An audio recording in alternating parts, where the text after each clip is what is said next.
दिल्ली में 2022 में एमसीडी चुनाव होने हैं। ऐसे में हर पार्टियों ने अपनी कमर कसनी शुरू कर दी।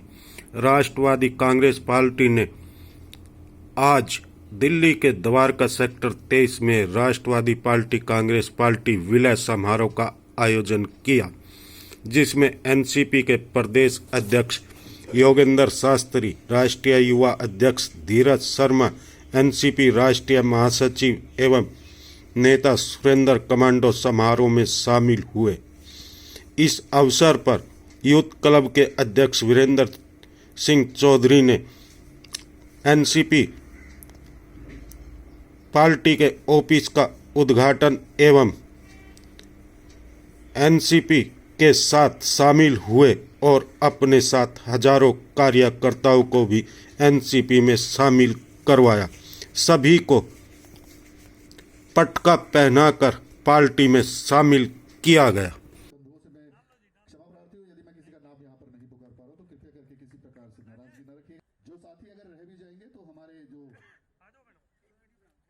कार्यालय की जो हमारा यहाँ सिस्टम है अमृता जी और मनीषा जी, दोनों को मैं आवाज देना चाहता हूँ इस माइक।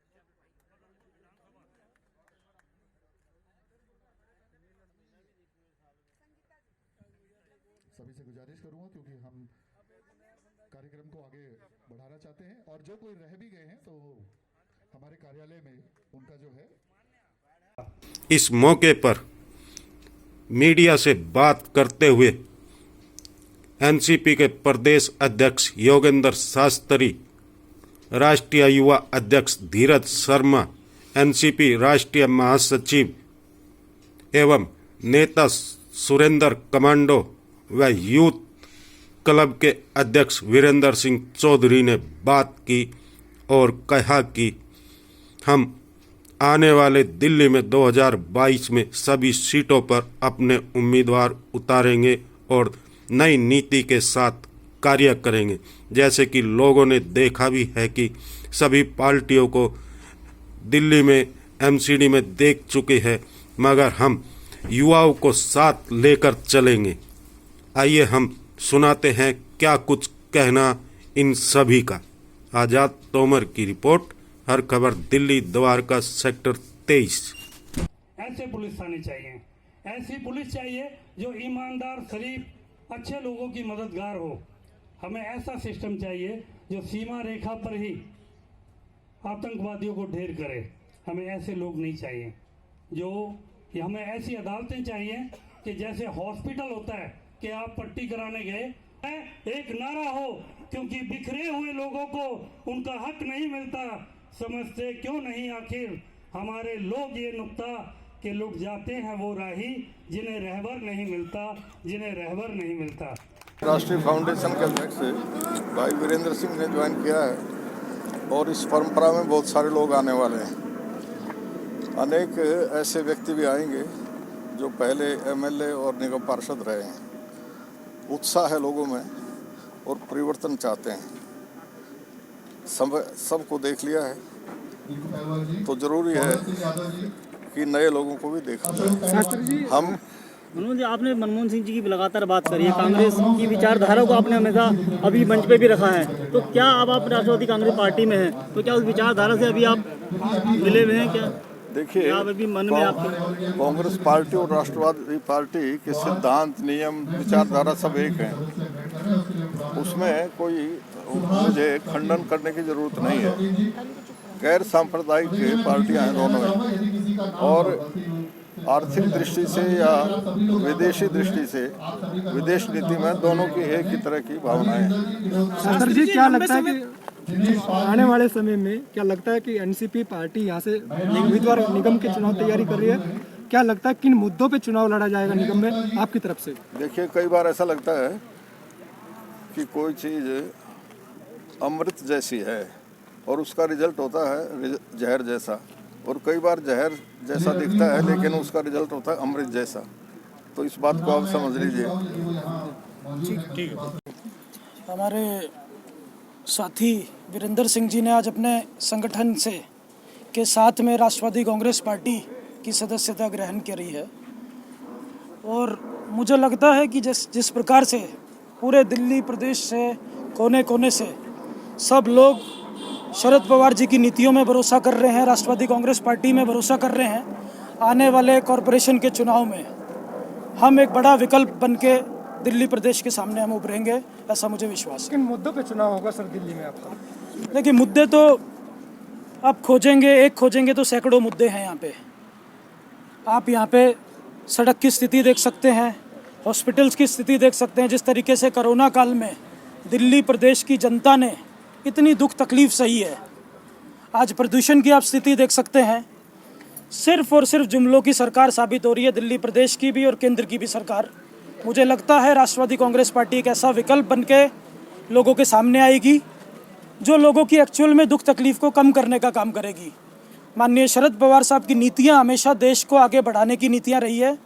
महाराष्ट्र को महाराष्ट्र बनाने में जिस प्रकार से शरद पवार साहब का योगदान रहा है, उसी प्रकार से राष्ट्रवादी कांग्रेस पार्टी दिल्ली को भी आगे बढ़ाने का काम करेगी।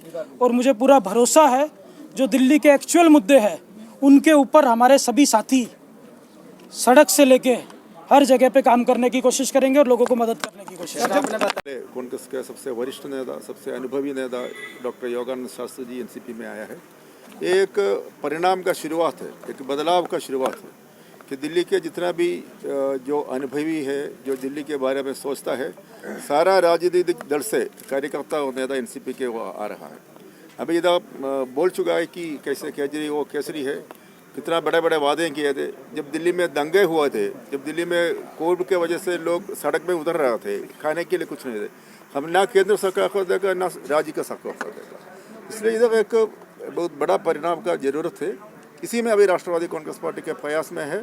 सारे लोग अभी एक दो लोग आया है, इस महीने में और लोग एनसीपी में शामिल होने वाला है और एनसीपी एक नेचुरल, एक स्वाभाविक परिणाम और विकल्प बन जाएगा दिल्ली का बदलाव के लिए और दिल्ली का प्रगति के लिए। टीटी को ज्वाइन किया है डॉक्टर धीर जी और सेक्रेटरी साहब के नेतृत्व में, अध्यक्ष जी हमारे यहाँ पे थे।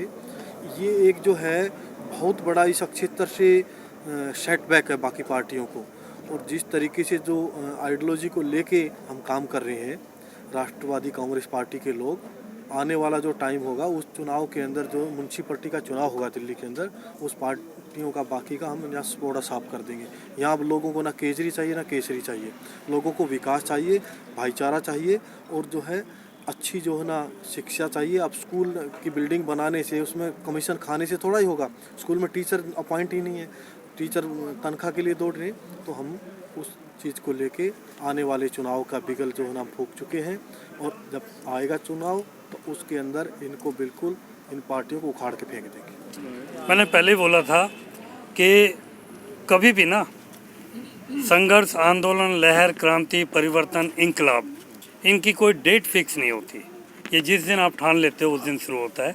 तो मैंने अभी तक जो सामाजिक कार्य किए थे, मुझे भी लगा, मेरे जो टीम पंजाब में थी या बिहार में थी, वो लोग और पार्टियों से टिकट लेके चुनाव लड़ते थे। हम लोग सिखाते क्या हैं लोगों को? हम लोग सिखाते हैं कि बदलाव बहुत ज़रूरी है। और अभी तक जो मैंने देखा है, पिछली जितनी भी सरकारें नहीं हैं, हमने सत्ता बदली है, व्यवस्था एज इट इज़ है। तो हम लोग सिस्टम को चेंज करना चाहते हैं और कंप्लीट चेंज चाहते हैं। कंप्लीट चेंज में जब आप लोग और हम लोग जब मिलेंगे, तो आज मैं आपको सिर्फ इतना ही कहना चाहूँगा कि अगर हम लोग, जो मेरे कार्यकर्ता हैं और गली गली में कार्यकर्ता हैं, वो लोग, हम लोग, मेरे कार्यकर्ता जानते हैं कि हम लोगों ने उनको क्या सिखाया है। आज टिकटें जो कोई भी सेवा करने आता है उसका करोड़पति होना ज़रूरी है, उसका पैसे वाला होना ज़रूरी है। हम लोग, जैसे हमारे युवा राष्ट्रीय अध्यक्ष धीरज शर्मा जी ने बोला है कि हम लोग शरीफ, ईमानदार, अच्छे लोगों को, कर्मठ लोगों को, पढ़े लिखे लोगों को हम लोग टिकट देंगे। और हमारे पास तो ट्रेंड लोग हैं, हमने जो उनको ट्रेंड किया है इतने सालों में। और गुलशन जी, आप जानते भी हो, 10-11 साल का मेरा अनुभव है ऑल इंडिया यूथ फाउंडेशन से। तो जितना भी यूथ है पूरी तरह उतरेगा। और निगम में तो हम लोग बैंड बजाएंगे, क्योंकि निगम जो है पूरी तरह से लोकल जो इश्यूज हैं उनके ऊपर होता है। सर, और लोकल एनसीपी आपने ज्वाइन क्यों की? क्या देखा आपने? क्योंकि और पार्टी भी तो आपके सामने शामिल थी। देखिए जी, बिल्कुल बहुत बड़े बड़े विकल्प हैं। कांग्रेस भी है और बीजेपी भी है, जितनी और पार्टियां हैं। विचारधारा देखनी होगी आपको, कि विचारधारा क्या है। जो आइडियोलॉजी है, शरद पवार जी की आइडियोलॉजी पे काम अगर करेंगे हम लोग तो देश में एक माहौल मिलेगा। जो माहौल बिगड़ा हुआ है, जो भाईचारा बिगड़ा हुआ है, जो बंधुत्व बिगड़ा हुआ है, उसको सही करने में अगर आप पिछला जितना भी आप पीरियड देखेंगे तो शरद पवार जी की जो एनसीपी पार्टी है उनका कभी भी कॉम्युनल राइट नहीं देखे होंगे, कभी इस टाइप की बात नहीं देखी होगी। उनकी एक ही विचारधारा विकास, एक सिस्टम, युवाओं के लिए विकास का काम। तो वो विचारधारा को लेके हम लोग आगे आए हैं, इसलिए मैंने ज्वाइन किया। Like, share and comment. To subscribe this channel, please press the bell icon.